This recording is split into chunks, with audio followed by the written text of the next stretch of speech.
an instance of early marriage, if we look at some parts, I will not mention the states, we know some parts in Nigeria that early marriage is actually a norm in them. And we've seen cases where um, some girls that were forcefully handed over to an older man to be married, some of them run out of the home, some of them do something. There was a case that this particular teenager actually poured oil on this man, like she destroyed things, hot oil, like, and she destroyed things and ran away from home. If we look at it from the government aspect, what do you think the government should do to eradicate early marriage in order to curb teenage pregnancy? I feel like they can implement policies that could go against these early marriages to prevent teenage pregnancies. And the idea of tradition and everything, I feel like people should try and be more, should I say, reasonable about the kind of traditions they have or what they practice and its consequences. Okay. And that's your thoughts on that. I'd love to ask you, in a situation where a teenager gets involved with consent and gets into a situation where she gets pregnant, in your thoughts, if you have to look at it, because I'm sure you're a Christian and there are beliefs that we have as Christians that thou shalt not kill, one of the rules. But this particular teenager wants to fulfill life ahead of her. And let's say she is 15 years old as a friend and she comes to you to tell you and that she is pregnant for someone she willingly decided to be with. What would be your thoughts? What would be your advice? That's the first thing, because she'll feel bad. Okay. And then she'll find a way to confine in her parents. I feel like confining your parents is the first step that will make you feel better when you know, oh, there's support. How about in certain parents are very strict and they will not want to hear such. You cannot tell them anything like that. And they can't stand it. So how do you think that particular teenager will want to confine in them? You can confine in someone that is very close to them. Like, if they are Christians, like the pastor of their church, you can, because pastors, I don't think they will judge her, because I don't know, but I don't think they will judge her. But she can tell them, and if her parents are very strong members of the church, if the pastor tells them, I don't think they will feel as the weight as if the daughter told them. Okay. And then if they hear this, I don't think they will judge her anymore, because it was the pastor that told them. Okay. If you may, there are some NGOs that handle rape cases, and I know that there could be some NGOs that handle teenage pregnancies and all of that. Well, what more do you think this NGOs should do in this instance? Because aside the rape victims, some of them intentionally give in and get pregnant. You see unwanted babies in dump sites, in the bush, in the gutters. Some of them will have the tiny conscience in them that they will drop them in an orphanage home. How do you think the NGOs should come into the situation and reduce the cases of unwanted pregnancies? The NGOs and the communities. How do you think they should come and reduce the cases of unwanted pregnancies amongst females? I feel like there should be like mass education, like trying to educate people on the consequences and how terrible their actions are. Because I know there are a lot of people who don't no conscience at all. They know this is going to happen and they just decide to do it anyway, thinking, okay, I can just throw the baby away. So I feel like they need to be more enlightened on how terrible what they're doing is. And then at the same time, they need to be more, they should try and reach out to people to try and help in any way possible they can, guidance. Okay. Quickly, let me ask you this question, Deborah. Oftentimes, if we have to mention all of the reasons that causes of teenage pregnancies, we could talk about early marriage, poverty. If you go to some villages, you see girls that are 12 years and they have like 4 kids already, and you'll be like, what's going on? And some of them are like, this is the life I'm used to, this is what I grew up to, this is what I have been seeing other people do. In a remote village like that, where you see young teenagers that have children, and they just live their life like that is it. What do you think government, let's look at the government aspect, should do in remote rural areas like that? I think they should show them that there's another life outside just making babies, because that part their parents have implemented into them is not the right path. And since their parents failed in that aspect, the government should at least try and like prosper in that aspect of teaching them that as a young girl you're supposed to be in school, not in a man that is like how many years older than you, just giving him children and being a housewife. There's life ahead of you. Yes, there's exactly. more you can achieve as. And by the time they see there's a better path, I think they want to go towards that direction. Do you think some of them want to get into it after it's something that they are used to? They've seen people live that life and they were born into that. Do you think most of them want to cut off that kind of life? That's what I'm saying, that the government should make them understand that life of them don't want to go again, because they think that their life has ended there and that's all and that's it. But if the government teach them that no, like that you can go to school, you can become a doctor, you can become an engineer, that you can be successful in your own way, and I think they want to. Obviously, everybody wants a better life, so I hope, I really know that they want to go towards that direction. Okay. Quickly, lastly, let me ask you this question of EBMA. Teenagers, some female, young teenagers that have been stigmatized. Let's use a case where this particular teenager was raped and got pregnant and decided to keep the child.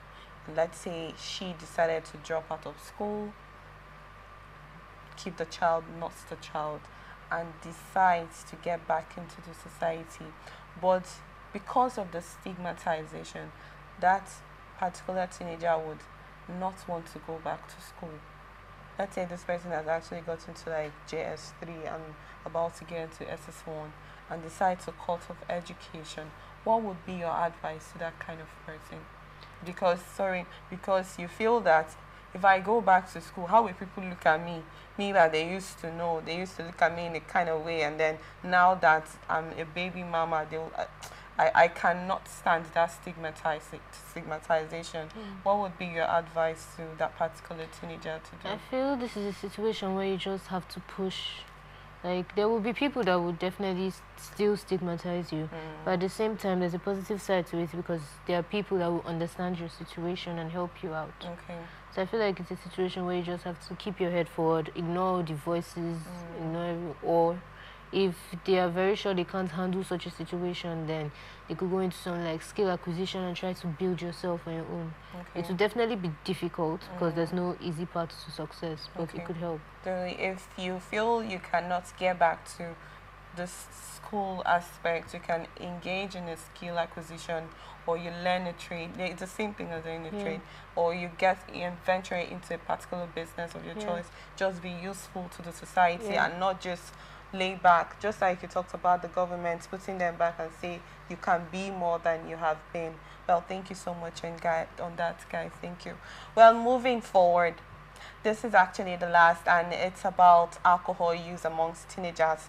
Family history of alcoholism, temperament, traits, cognitive functioning, conduct problems, peer pressure, and family relationships are amongst the factors most frequently cited as being associated with an increased risk for adolescent alcohol use and problem drinking.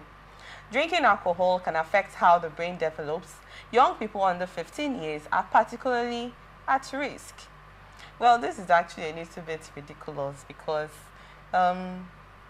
most times when teenagers engage in drinking, they do not come in the public to do that.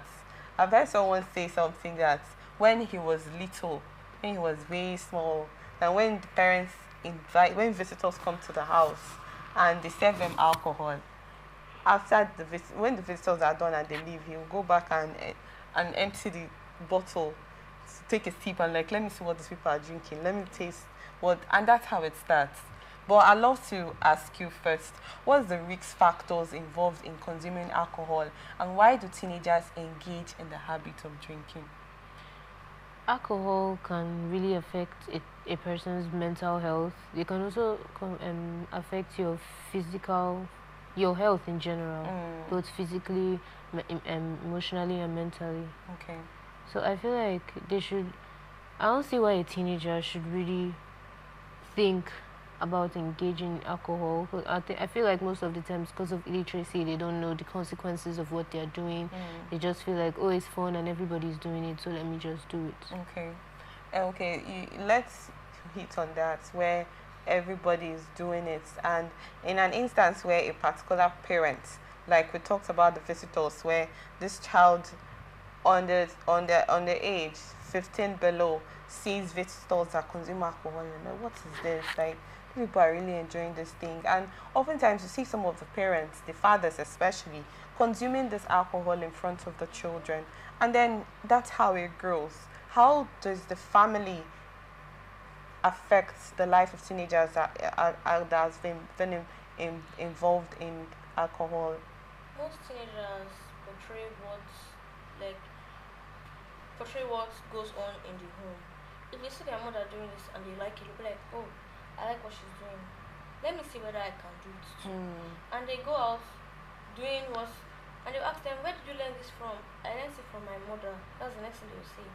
So if their parents are chronic alcohol drinkers, they will obviously want to taste it, because teenagers are very curious to know the outcome of every action they do. And oftentimes, before you get to become a teenager, you start from being a child, and it grows. And something you like doing, you want to continue doing it.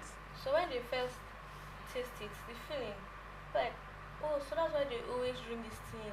So it's very nice. Like, they'll not keep on doing it and doing it and doing it. From the privates, from doing it in private, they will come out publicly, start doing it, and then it becomes part of their life, and then they can't stop. Sometimes it's even a problem and they still won't stop, because they still keep enjoying the feeling. Okay, thank you, Deborah. I want to ask you, in an instance where we talked about parents that consume alcohol and the children see them consuming that alcohol, in an instance where this particular parent does this, and because of that the child has watched several times and decides to emulate that lifestyle, do you think it would be easy for a particular parent to stop a child from doing what he or she has watched the parents doing? You know, they say train up a child in the way he should grow, and when he's old he will not depart from it. You know, in that instance where you're training up this child indirectly, because this is an indirectly training, and this child has started working towards that path, do you think it would be easy for a parent to stop that child from going through that lifestyle? It definitely won't be easy. It can be stopped. It can definitely be stopped, but it won't be easy. It can be stopped from the parents that consumes the alcohol. They can stop the child, because Okay. it's definitely not good for their health. But as parents, if you do drink, I feel like drinking is something that should be monitored. And I feel like if you do drink, do not do it in front of your children. Definitely not around them, because if they'll see it as a normal thing. Because if my parents are doing it, okay, Why that means can't it's I okay. do it? So you should do it away from them. That it won't even give them the idea trying to do it. And also talk to your children on the consequences of doing certain things. Okay. And also, like, keep it out of their reach, where like they can't easily see where you keep it. If you keep it anywhere, like if you drink like a little bit and drop it and just go away, they can come and just drink out of it, and you won't even know they drank. So you should have like even if you know, like a parent, you're battling with alcohol drinking, like you should keep it in a place where your children won't even know you drink alcohol, so that they won't adapt the fact that you drink alcohol and start drinking alcohol. And some of them, sometimes they send their children to buy them for them, and that's how it starts. I've heard someone say that I started drinking coffee because I saw my mom always drinking coffee. I'm like, let me see what this is like, and that's how she liked coffee. And it's always like that. Things like this that we do. You see kids that like dancing, their parents used to dance sometimes and be like, this, I would want to try this. And that's how it starts as teenagers. If you see something that parents do, they will want to get involved in it. But quickly, let's look at the peer pressure aspect, where some teenagers would be like, my friend does this. Or they'll be like, for experiments, try it. It will not harm you. Just like the smoking aspect, they'll be like, no, it won't cause any harm. How does peer pressure actually come into that situation? How has peer pressure affected the life of teenagers? Is it peer pressure is a situation where it's like everybody is doing it, and then they will try to stigmatize you in a way, make you feel left out just because you're not doing it. But again, I'll say just because everybody is doing it doesn't necessarily make it right. Because there'll definitely be a very harsh consequence at the end, and I'm pretty sure nobody wants to suffer the consequences of any terrible action. Okay, let's get your last remark, Deborah. To teenagers that have actually been traumatized through teenage pregnancy, that have been depressed, have been through anxiety stage, because like she stated, it's an intense stage. Like when it comes, oftentimes you will not want to talk to anybody. You will not want to be around people. It's a difficult situation that it's difficult to break out from. I'd love to get your remark to people that you feel that they feel nobody is there for them. They have nobody to talk to. And then the ones that have actually gotten so addicted to alcohol, all of these challenges we have listed, I just want you to give it out. So teenagers that feel that nobody is there, and tell them, things they can do in situation when they find themselves in any of them. Anytime I have a problem, I write it down, and it makes me feel better because it feels like the book knows how I'm feeling. Okay, so you confide in your book. Yes, I confide in my book. Okay. And then your parents too should also, if you want to have your space, they should give you your space. They shouldn't try to enforce it on you that you must open up, because them forcing you will only make you feel worse, because you're like, why are they trying to invade my privacy? That I need my privacy. Well, in that instance, when you need to talk to someone, and they really want to make you talk. Yeah, but they should go in a very calm way. Okay. They shouldn't just be like, why not talking to anybody? That they should go, like, if you're alone in your room, your mom can just walk in, and then she starts like, sometimes my mom does it to me, and then we just find ourselves I'll just be telling her some things that I never imagined I'll tell my mom, and then she just be like, oh, don't worry about it, it won't matter. That should not tell me things that I should know as a girl. So that's why I think parents should go in a very calm. Like some parents are very strict that even when their children have problem, they won't really want to talk to them because their parents are very strict. So if they notice their parents' body language has changed, like they're not as strict as before, like they're very calm towards them, they want to open up to them because they know that they will understand them and give them good advice from an adult lifestyle. Okay, thank you so much. Let's get your remark on the teenagers that have actually been affected, that have been dealing with challenges, on the 3 challenges you mentioned. And like she stated, to the community, the government or parents, any of them that have to do something to hear the voice of teenagers that have been in situations like that. I feel like it's more of like people should just be more understanding, not to be emotionally open to understand, because people feel different ways at different times. There could be a situation that happens that could make you feel bad. It could happen to me and I may not really care about it, but to another person it could be something really deep. So people should be more emotionally open to receive how people feel and try to help them, give them advice based on the situation. Okay, thank you.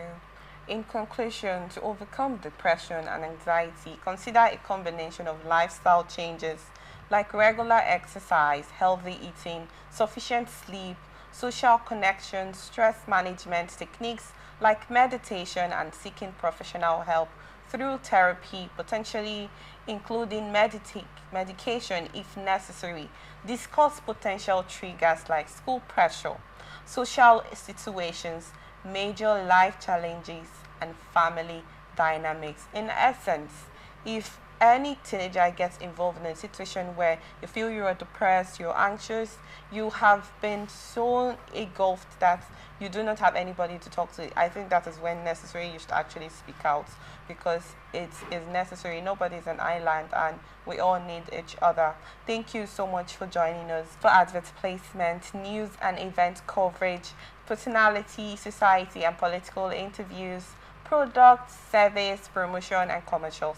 You can connect with us on all our ATN socials, on Facebook and YouTube on Attractive Television Network, on Instagram and TikTok on Attractive TV Network 1, on Twitter on Attractive TV Net, which is live on our website at www.attractive.net.work.tv. Peace and unity are the pathways to progress. Thank you for watching. I am Chidima Madike. Have a lovely day.